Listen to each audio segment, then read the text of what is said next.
yes, we're talking about St. Augustine of Hippo, who is regarded as one of the greatest early church fathers of the Latin West.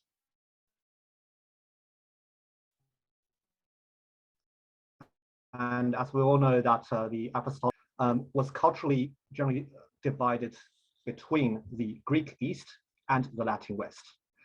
And today, so for us to understand a bit more, I'll quickly introduce the timeline of St. Augustine's life. He was born in a town called Tagaste in the Roman province of Numidia in modern-day North Africa in Tunisia or Algeria in the year 354. And his father was a local official and a pagan, and his mother, Saint Monica, was a very devout Christian and who helped a lot in the spiritual growth of St. Augustine.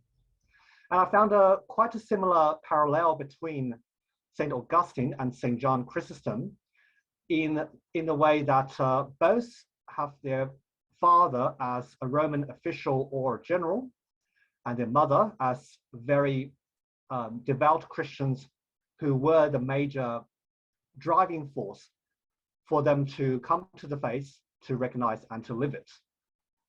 And so we have here St. Augustine's mother enrolled her son as a catechumen in a church when he was a boy.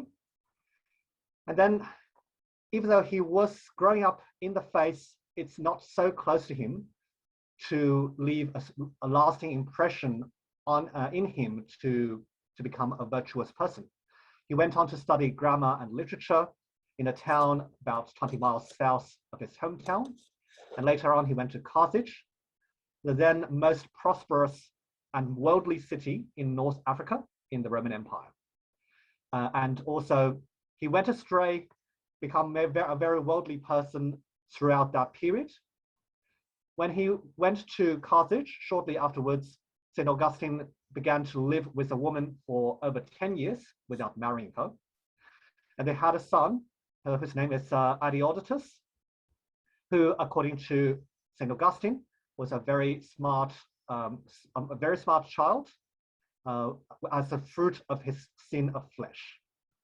And during this period, when he was living with a woman without wedding and with their son, he began to form interest in ancient Greek philosophy and became a believer in a sect called Manichaeism, which is a religion that started in Persia in the 3rd century after Christ's incarnation. And that religion claimed to reconcile philosophy with faith. And there are some factors of that sect or that cult that makes me think it is very relatable to what I have experienced in my own life, because I have also experienced a cult for a short period of time. And Manichaeism, it believed in an endless conflict between the good and bad, whether it is worldly matters such as brightness or darkness, or if it is between a struggle between spirit and flesh. Hence, they detest human body, unlike us Christians who believe in the sanctity of the body in the general resurrection. And also, Manichaeism preached about the salvation through the knowledge of spiritual truth or gnosis, pretty much similar to any so-called mainstream heresies against Christianity in the first 4 or 5 centuries. And it also claimed that its prophet Mani, not the Greek region in Peloponnese, but a person called Mani, was the final prophet, much similar to Islam as claiming Muhammad as the final prophet, after Jewish patriarchs and prophets and Buddha and Zoroaster, the sage of Persia, and Jesus Christ. And this also relates strongly to me in the cult that I fell into, which claimed also to be the rightful successor to Christianity, Islam, Buddhism, and a few other religions. But anyway, coming back to St. Augustine, after he completed his study, when he was about the year, 19 years old, he decided to teach grammar and rhetoric, and he won a poetry contest in Carthage a few years later.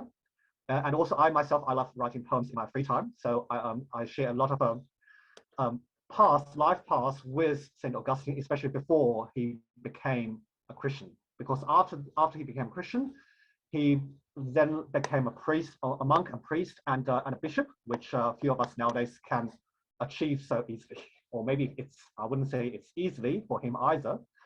St. Augustine then moved to Rome in the year 383, when he was, he was about the year 29 of his 29 years old, to continue his teaching career.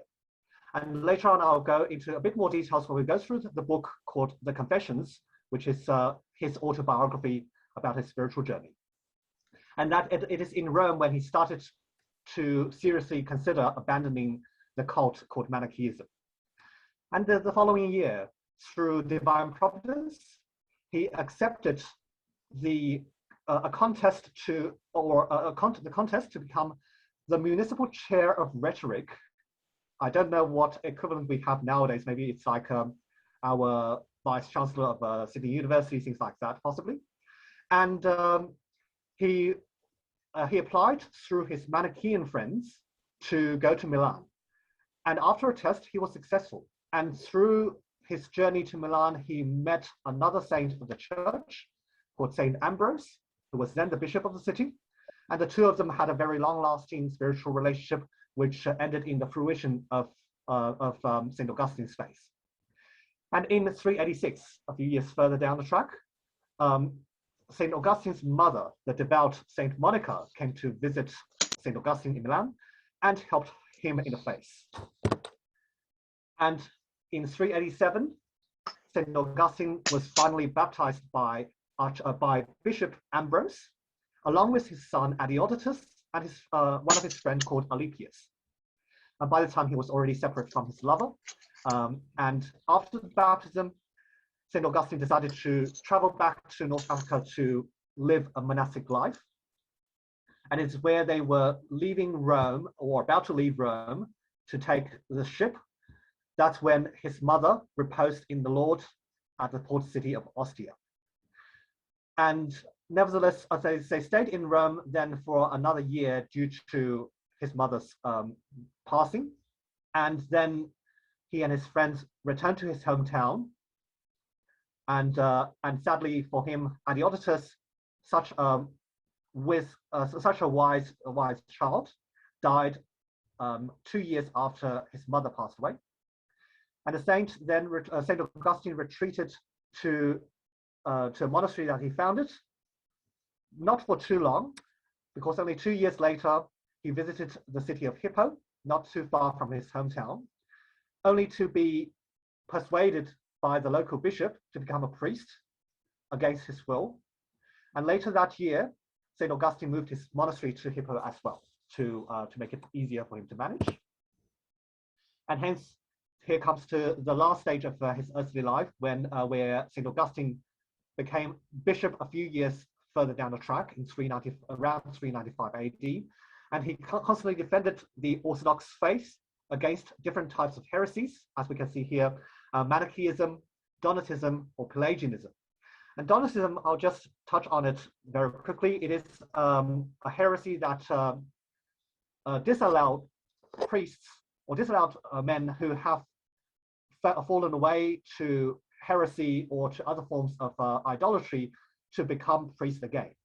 It is a very strict sect which said, because there are so many fathers, church fathers or priests that have been persecuted and have sacrificed to the idols in the past century or so, we should not allow them to become ordained as priests again, lest they taint our faith. And that sect was regarded by the councils as a heresy. And on the other hand, Pelagianism is another heresy that claimed that salvation does not need to be through God, but can be based solely on our own effort. Hence, we do not need the grace of Christ, which St. Augustine also fiercely refuted. And it is in this period that he wrote most of his Christian writings, one of which is what my talk will be based on tonight, which is the Confessions. And he ended his earthly life still teaching and died, I would say, relatively peacefully, even though by that time, his province in the Roman Empire was already invaded by a group of Germanic tribes called the Vandals. And during the first siege of the city of Hippo by the Vandals, St. Augustine reposed in the Lord. So this is basically a nutshell of his life. And here I've put up a map about which cities or main sites, main locations St. Augustine and St. John Chrysostom have been to. As we can see, they are pretty much very well and neatly separated into two halves in the Roman Empire. The dark purple being the Eastern or Byzantine Empire, and the light pink one is the Western Empire, where we can see some red dots in the lower left-hand corner, which are Roman Africa, where St. Augustine St. Augustine was born and became a bishop in the end. Here's just an image of, there'll be some images in my talk about, say, St. Augustine or the locations that he went to. I haven't been to too many of places that he went to. Sorry, I'll just quickly talk about it. So here in this image, we can see two semicircular figures in the center, which are, according to architectural terminology, these are called lunettes. In the left-hand side, the lunette is depicting St. Augustine being inspired by St. John the Evangelist, and on the right half is St. Gregory the Great, Bishop of Rome, who was inspired by St. Matthew. And here we come to this book called Confessions. So why is it called Confessions? I haven't actually done any research. So if someone else do know why this book, or if the saint did deliberately name it as such, please do let me know afterwards, because I haven't found the answer to this. This book is very beautiful spiritual self-analysis. He began from his childhood, where he started to, or I would say his earliest thoughts about God. For example, which is first, to call on you for help or to praise you, to know you or to call on you? And how shall I call upon my God? And what room is there within me, whither my God can come into me, into my heart? And do the heaven and earth then contain you, or do you fill them, and yet you overflow? And similarly, I think for any one of us, when we were in our childhood, we would have our curiosities. We would think about the universe. We would think about why God made this, or how God made this world, and how we appreciate its beauty, etc. And so that definitely relates to my own life. And for me, the only difference is I didn't have any access to the faith in the city where I grew up, in an atheist country. Anyway, so St. Augustine, in his childhood, he disliked learning Greek, unfortunately, because his Greek teacher was a very strict man and resorted to a lot of discipline to force his students to learn. And that's definitely not the way preferred by any kids.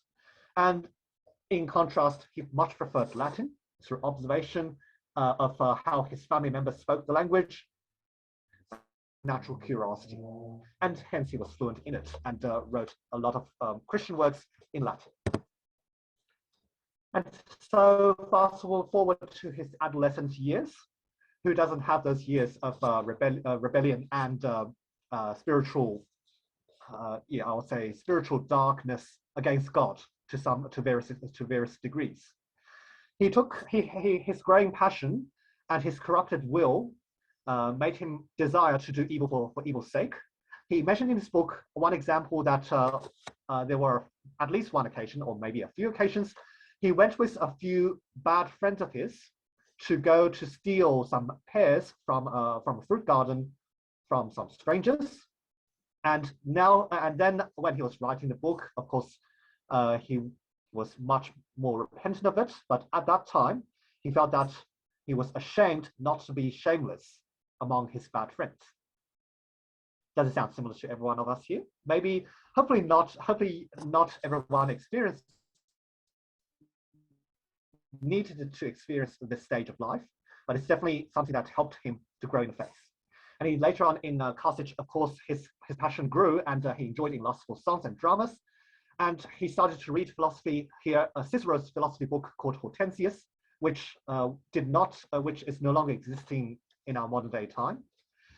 And he started to try to know God with much difficulty and try to know the purpose of his life. But he hadn't read much of the Bible at that time, and he was led astray, misled by the Manichaeans, who questioned where did the evil come from, and the Manichaeans portrayed as if evil has its own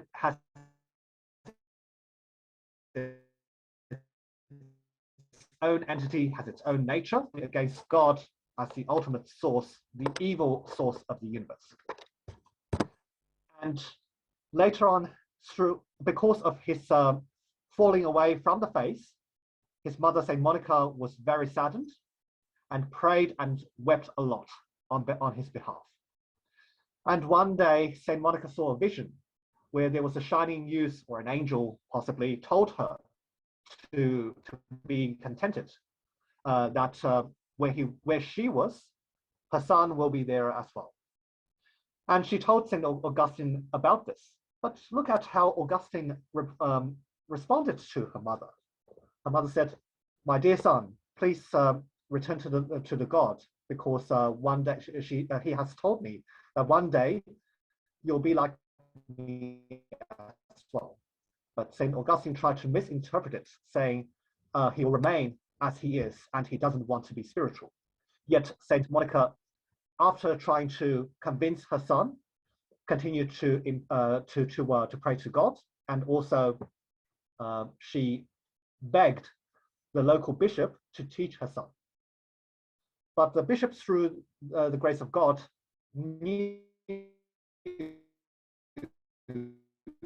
that St. Augustine was not ready yet, and he said, and he will of himself, by reading, find what that error is in his heart, and how great is its impiety. Nevertheless, St. Monica was not satisfied with his answer, and she urged over and over the bishop just to ask him to teach her son. Like a few sinners even in Jesus Christ's time, who only after much effort to ask for help did Jesus showed a miracle to heal them. And here the bishop was a little bit displeased, and he said, "Go your ways, and God bless you, for it is not possible that the son of such a mother with these tears should ever perish and go to hell." And I relate this to my life as well, that not so much of my own parents, but more my godparents and my own spiritual friends in the Orthodox community has helped me a lot in my growth in the faith. And then for 9 years, St. Augustine was still continuously falling in the Manichaean heresy, and through the teachings of worldly wise men, he could not get rid of the influence of the cult in his heart. And here there is an example of someone called a proconsul Vindicianus, who awarded him the poetry prize. As we mentioned, he won a poetry contest in 377 AD in Carthage. And in the meantime, not only he believed himself in the cult, that he also tried to convince his friends to do the same. And there was one friend of him who fell ill happened to be ill after he was initiated as well in the Manichaean heresy. And he was badly ill that almost on his death,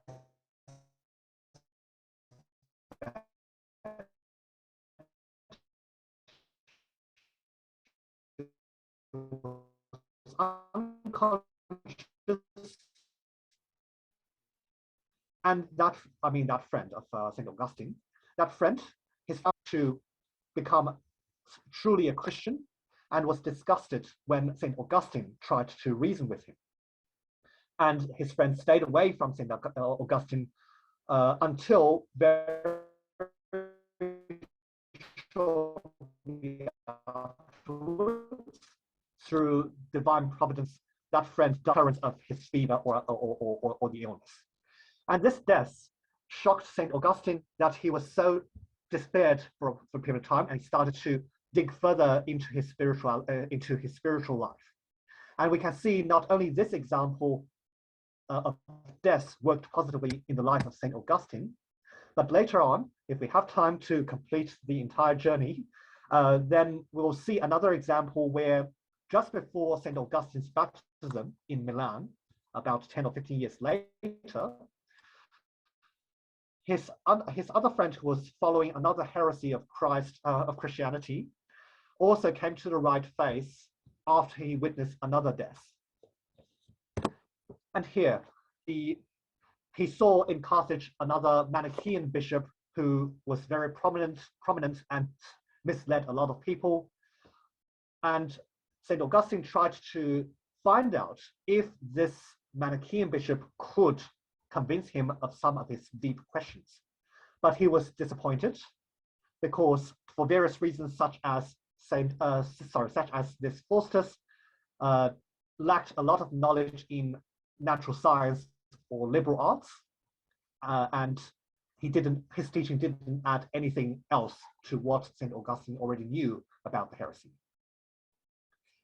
And then St. Augustine decided to teach in Rome, not so much because of his decision to part with the heresy, but simply because he wanted to have a better career at this stage. Because he said in his book, young men studied in Rome more peacefully than in Carthage, and were kept quiet under a restraint of more regular discipline. Fair enough. So through God's providence, he traveled to Rome. But before his departure with his lover and his son, his mother tried to stop him. She was very unwilling for her son to travel to Rome unless she accompanied him. So we see here an example of a very loving mother who was maybe a bit over worried about the spiritual and physical well-being of her son. And when they were already at the port where St. Augustine was about to disembark to board the ship, he told another lie to his mother, like many of us would do when we tried to try to stay away from our parents. And he said he was about to visit a friend that night, and he let his mother wait at a nearby hotel. And on that night, he sailed away to Rome, leaving his mother to whatever weeping or praying behind in Carthage. And arriving in Rome, he continued to teach rhetoric. And there he experienced a few more Christian polemic works, say by very Christian orators. One of them being who is called Helpidius, who attacked Manichaean heresy and also proved that the Manichaean attack on the Bible is groundless. And here came his change of career to Milan, and thanks to his application through his Manichaean friends, he later passed the test by the prefect of Milan, a senior official of the city, and was allowed to teach in Milan, where he met the other great early church father, Bishop Ambrose. Where Bishop Ambrose was readily treating St. Augustine like a son, and St. Augustine felt so much love that he prayed to God in his words that to St. Ambrose, was I led by you unknowingly, but by him that I might knowingly be led to you, O God. And here comes the caring mother, Saint Monica, to Milan. We cannot avoid very caring and loving parents anytime, and she wasn't surprised at the fact that her son has abandoned the heresy, but not yet ready to be baptized. And she told her son that before the end of her earthly life, she would like to see him being baptized. And she is, through her conduct in the church, she was constantly a very virtuous person. She once prepared cakes and wine according to the tradition of the African churches, and brought them to the local cathedral where St. Ambrose was. But the guard at the church stopped him, because on the bishop's orders, these foods are not allowed. And St. Monica, rather than questioning the reason why this was banned, she started to question her own conduct and to review whether she has done something wrong, and readily adopted to the new practice. And also St. Ambrose praised St. Monica in front of St. Augustine very often, saying she was such a radiant example of the faith, and she was always at church. And St. Augustine, through this stage, he constantly compared and tried to read Christian scripture, Greek philosophy, and also comparing the two, and to have a better understanding. And he also said the scriptures are very plain and lowly in their vocabularies, which is readily accessible to all who would like to read the book, but the profoundness and majesty of the message behind it can only be conceived, can only be understood by those who have ears. And though he was a successful orator or a speech maker, and has received much applause from his audience, St. Augustine, after one speech one day in Milan, went out and walked on the street, and he saw with surprise how a beggar was so rejoiced, even though he lived such a life of poverty, and yet he seemed to be the happiest man. And St. Augustine and his fellow Christians labored with much hardship to reach this happiness. And he, as he said, he verily had not the true joy, but as the beggar, he didn't have the true joy yet. But yet I was seeking one which is less true. And certainly he was joyous, but I am anxious. He is void of care, and I am full of fears. And during this period, some of his friends from Africa started to live with him and discuss more about the faith. The two most important ones being Alypius and Nebridius. Alypius, as we mentioned at the beginning of the talk, was baptized with St. Augustine, and Nebridius was the one who followed a heresy and who was convinced to join the Orthodox faith by the death of another Christian. And these three friends began a common journey to find the truth in their day-to-day fellowship.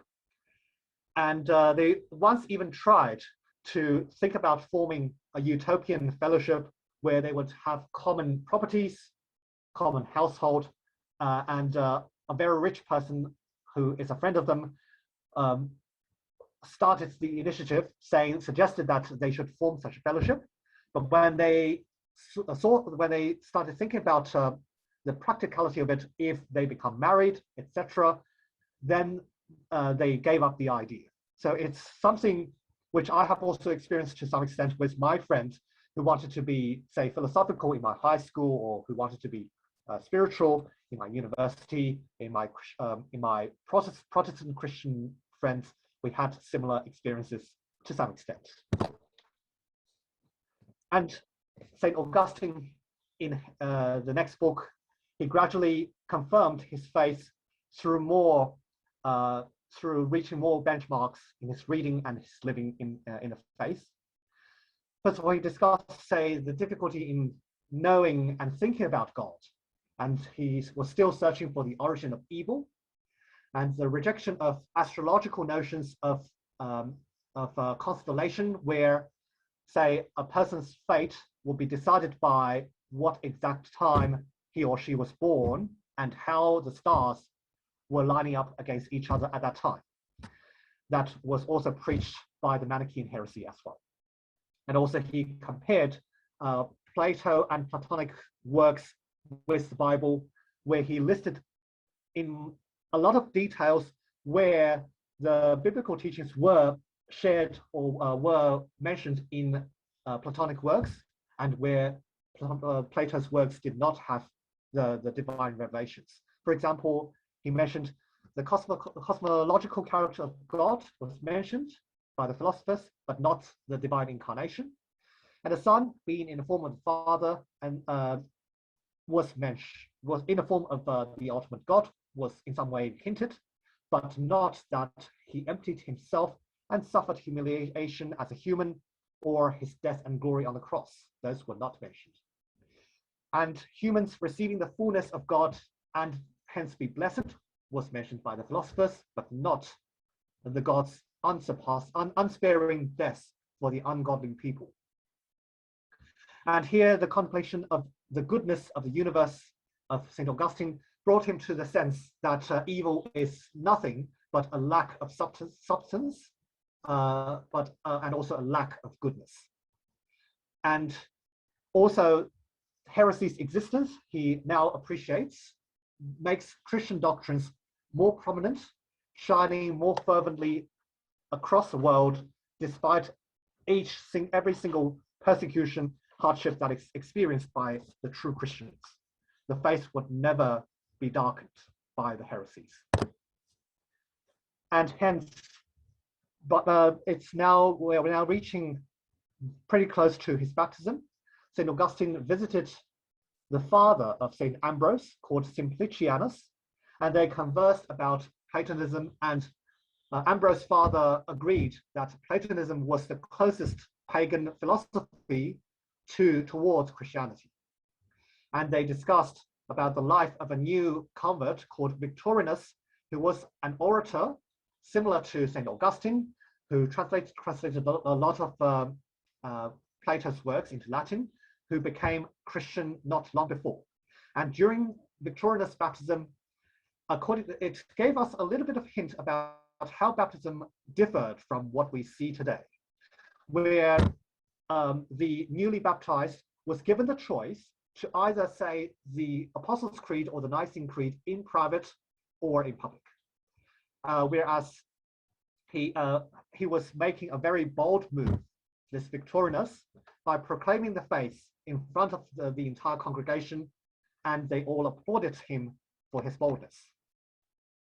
And later on, another quite important discussion happened where another friend called Pontitianus visited St. Augustine and Alypius and discussed about St. Anthony the Great, the great ascetic of Egypt, who was to this friend, to Pontitianus' surprise, was still unknown to St. Augustine. So Pontitianus talked extensively about what the life of St. Anthony was, and how he and his friends experienced a divine revelation through a book about St. Anthony the Great. And later on, St. Augustine was so moved that he started, on one occasion, he started in deep contemplation and started weeping very bitterly. And his friend Alypius was sitting next to him at the time and was totally astonished. And which is kind of also relatable to my life, where I have never experienced divine tear until the very moment of my baptism. And at that time, I was unaware what it is, and I was thinking it was a weird thing, so I was trying to hold myself back. And here, St. Augustine resigned from his rhetorical profession and devoted his life to the preparation of his baptism, staying at another Christian friend's house called, and this person is called Verecundus, who actually was baptized not long before his death. He was he was quite a rich man with a lot of worldly care, and his death caused a lot of mourning amongst the friends of St. Augustine, but Nebridius came to appreciate the true faith by contemplating on this death. and then in 387 AD, Saint Augustine was baptized along with his son and Alypius, and much to the rejoice of his mother that her lifelong wish has now been fulfilled after much prayer to God. And only 2 years later, his son, St. Augustine's son, reposed in the Lord. And here in this book, St. Augustine happened to mention a book of dialogue between him and his son about philosophy and other things. And before this group of Christians began their journey back to Africa, there were religious turmoils in Milan, where the empress at the time, Justina, who was an Arian, tried all her best to persecute the church and especially Saint Ambrose. Yet through the prayer of the local flock, they withstood nobly and with much holiness, and there was even divine miracles being revealed to Saint Ambrose, where 2 unknown martyrs' relics were found through the divine providence and were translated to Milan. And also here in Ostia, when they were leaving Rome, Saint Augustine's mother reposed in the Lord. And this is an image of Ostia as painted by one of the most famous painters in Renaissance Italy, called Raphael Sanzio. Here it is basically a battle in about 300 or 400 years after St. Augustine. So I may not discuss it in too many details. I'll definitely share this file with everyone afterwards, so you can read through after this talk. And here is Ostia today, which I visited about 3 years ago. Here you can see the Roman buildings were still quite distinctly erected with walls and mosaics on the floors. And here comes to the end of the direct narrative of St. Augustine's autobiography. So for the last 3 books of his Confessions, he talked more about his philosophical and theological journeys, such as how to search for our inner self, the mysterious characteristics of memory, where God dwells in our memory, but we cannot find God simply in our memory or discover him there. And he also talked about his triple temptations, the lust of the flesh, of the eyes, and pride. And also what are the Christian medicines against these ills, such as fasting, and also he rejoiced in chanting as well, and a few other spiritual works. And also he inquired into space and time, referring to the book of Genesis, and also refuted questions which were asked by the attackers of Christian faith, such as, if God created heaven and earth, what did God do before he created heaven and earth? And did he change his mind so that in one point he suddenly started to decide he wanted to create? Things like that, St. Augustine refuted in this book.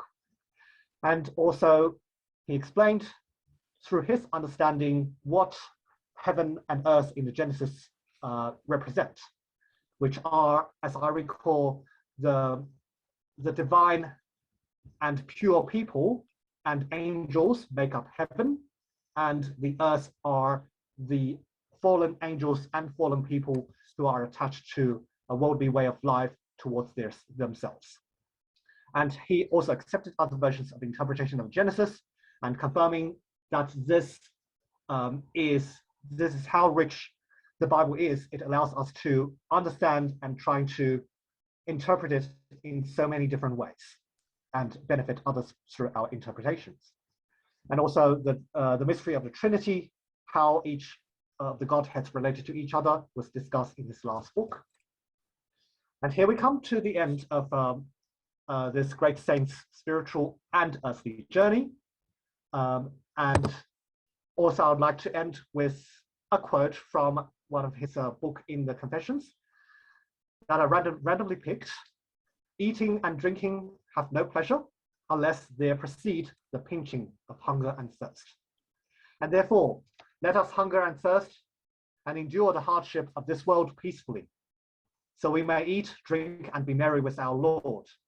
Let us pray for love and wisdom, so that to the world we may become fools, but to our Lord may we truly know our foolishness. Let us get up and walk in the Spirit, like the blessed paralytics, and sin no more. Amen. Any questions? Stop my presentation.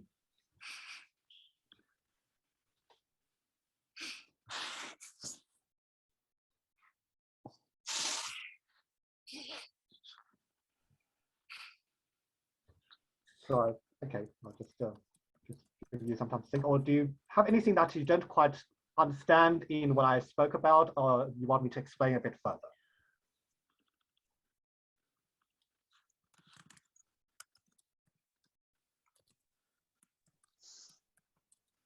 Chrysostomate, Pater Gerasimo. Can you hear me? Oh, Pater, thank you. Yes. I joined quite late. I'm sorry about that. I also had a good look at Augustine before Lent. I did a couple of sermons on him.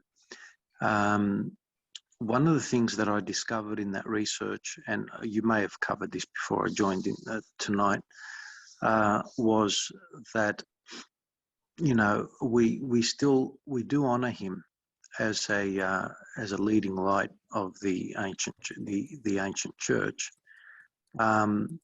but there have been some opinions and points of view of his that were the genesis of a lot of, you know, heretical doctrines later on in the West, including the Filioque and a couple of other things. Did you cover that ground? I'm not sure. I haven't actually. Thanks for reminding me of this, Father. I really appreciate it. So in his last three books, sorry. And so it explains why sometimes most in the Orthodox Church, he is called Hieros Chrysostomos, or, you know, righteous Augustine, as opposed to Saint Augustine. Yes. And he's in the same sort of category as Origen, who was also very good and very insightful and very knowledgeable.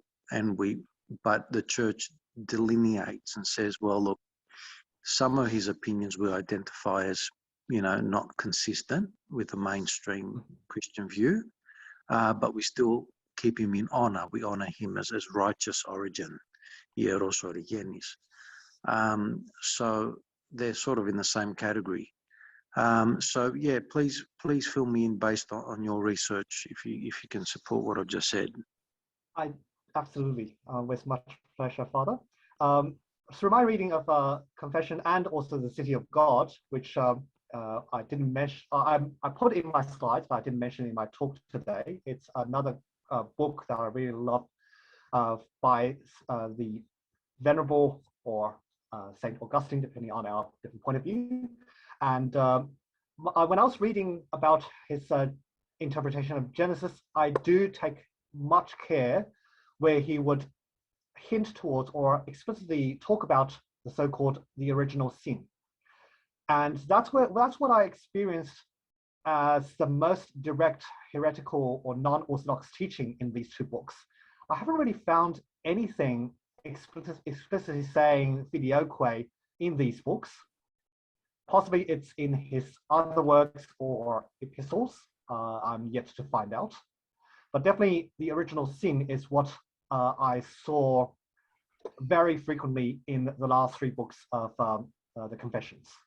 And when I was sort of reading it, I was thinking, yeah, we may take it with care that we do have the nature to sin, not necessarily saying that we definitely inherited sin from the first human, and we are automatically condemned by it. But we do have a nature prone to sin. And hang on, I lost my word. Let me let me think about what I read about the original sin, and also, so I think his way of preaching it still benefit me, that it gave us a motivation, a drive to be constantly aware that we can always fall spiritually, and we should make every effort to rise up again. As long as we are in this life on earth, in this body, we are prone to sin. And I think I was about to say another point, but excuse me, I've forgotten what I'm about to say. Yeah, does that confirm with what you have read, or what you were preaching in the church, Father?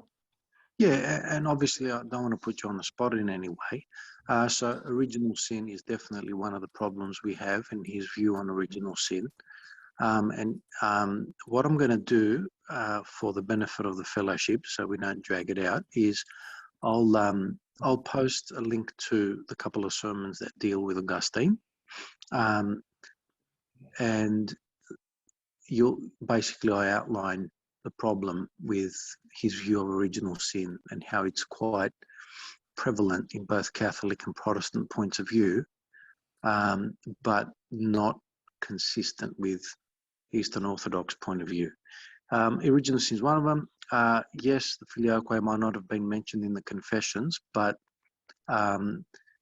once again, in another book, I can't remember which one, the genesis of the idea is there. And the other one is what to do with the reason. So is the intellect or the reason, can we grasp God rationally? And he argues, yes. The Orthodox position, however, is a bit more nuanced in that, yeah, we think about God rationally. We think about anything we think about is logical and rational. But fully understanding him with our rationality is a fallacy. Otherwise we're just thinking about God. What the Orthodox Christians look at is feeling and experiencing, not just conceptualizing, if you know what I mean. So these are important distinctions that need to be sort of just put on the record. And obviously, this is not as a criticism in any way, because the Confessions are a very honest book, and they're very powerful in their impact. But generally, in the bigger picture, bigger context of things, just it's good for people to go away. I mean, if any of the young people among us were to read further down the track about Augustine, they'd say, well, that wasn't mentioned in that talk of on Saint Augustine. It's important to just put that on the record. So I won't press the point any further. I'll just put in the link at some point in the social media. Anyone else? Good evening. This is Viv speaking. Just wanted to know about with original sin. Is it the same in does Eastern Orthodoxy, Oriental Orthodoxy, and the Assyrian Church of the East for agree with original sin or not? Father, would you like to yeah. So very good question, because that's a good starting point. So what would be the terminology used? I can only speak for the Eastern Orthodox, and that is that there is a different term. So there's original sin, and we use the term ancestral sin, which are slightly different things. Original sin is the idea, which is the more commonly held idea, that Adam and Eve sinned, and that sin, the guilt of that sin is as in the penalty of that sin has to be paid by all their subsequent descendants. The guilt of original sin carries through to each generation. So that's original sin. Ancestral sin is slightly nuanced differently in that Adam and Eve sinned, yes, but the guilt doesn't carry through to us. The application is evident with babies. So the idea that in the Roman Catholic Church, okay, babies are born with original sin, and so they have to be cleansed of it. Whereas the Orthodox point of view is, well, they're born with human nature. If ancestral sin encompasses human nature and our inclination to sin, but they're not born with sin. That's a big difference. And so the logical conclusion of the two traditions is, well, if babies aren't baptized, this is the Roman Catholic position, then they will go to hell. The Orthodox Church does not hold this position. If babies die unbaptized, they will not go to hell. Do you see the difference? There's a big difference in the end. Mhm. So would it be the same in like in the earlier centuries, like would the Eastern Orthodox view be the same as in the Assyrian and the Oriental, because they were the ones that the non-Chalcedons and the Council of Ephesus as well, right? But they were the ones who I split don't know this up. the answer to your question because I Okay. don't know enough of the Assyrian position of the time to know the difference. So I Thank you, apologize though. to answer that question. Oh, However, there thank you, is though.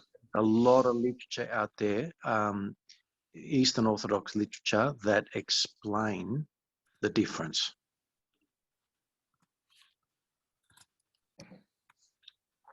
So the other implication is Jesus' crucifixion. So there is a difference between Jesus dying in our place and Jesus dying for us. Now that may not be evident immediately. So with the logic of original sin, all of humanity carries the guilt. All of humanity has to pay the penalty and the punishment, and not enough. There isn't one person big enough or to outweigh humanity's sin, and so the divine human person of Jesus Christ is big enough to pay for this. And so this entire notion of human guilt for disobedience of God, and eating, historically eating an apple, it doesn't stack up.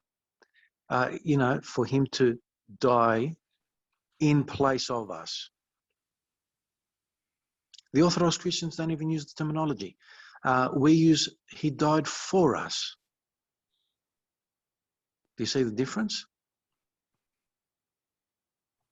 There's another picture, there's another answer, there's another presupposition to dying for us, and that is to bring us to oneness with him.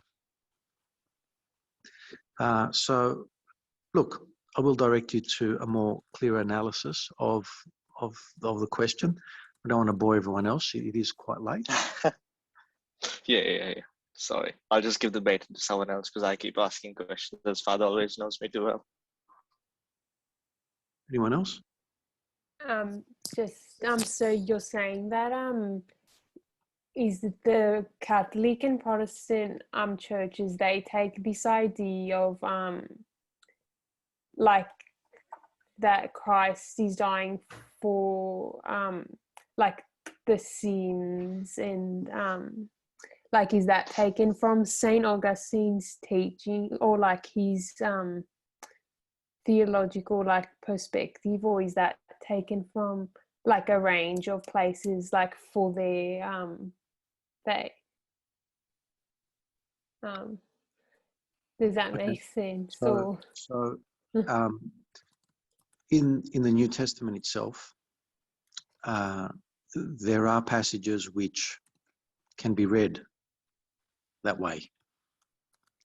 And one very important point to remember historically is that there is a passage which is mistranslated in Latin. So when Saint Jerome translated the Bible into Latin in his very, very famous Vulgata version, the Vulgate, the one specific little phrase that talks about Adam and the implication to the rest of humanity is translated in a way that every Latin reader will read it Augustine's way, which is that we have sinned in Adam. I can't remember the exact words, or I've got it in my notes. Whereas if you go to the original Greek, that's not the impression you get. And this is, obviously translation is a very important, responsible task, and it needs to be done as good as possible. And you can easily see how Saint Jerome translated it that way. It wasn't hard to translate it that way, but one little word, I think it was one syllable actually, is like a wedge in history. So there's the Bible, which points to that. Then Augustine, a number of other church fathers carry through. Anselm takes it a step further. So the whole question of, yeah, all right, well, we already accept that humanity has to pay the penalty. Question, asks Anselm, 700 years after Augustine. To who are we paying the penalty? And the answer Anselm gives, it's a very scholastic answer, is to God the Father. That is not in agreement with the Orthodox faith, because that would mean that God needs to be appeased. You've got an angry God. And the Orthodox answer, for the record, is that this is one way of looking at it, not every way of looking at the act of salvation. But what happens in the West is it becomes the only way of looking at salvation. Do you see that? Stephanie, did that answer your question? Yeah, that did. Thank you, Father. Chrysostome, did you want to add something to that? I think I'm very poorly read about like Saint Jerome. I only knew that he has translated the Bible, and I haven't read about his life or his works at all, so I don't have much to add. Okay. Thank you, Father. Sure. No problem. Christe o Theos, eleison Christos on imás. Amen. Wishing you all a good night and God's enlightenment upon all your paths, and we'll be joining you next week.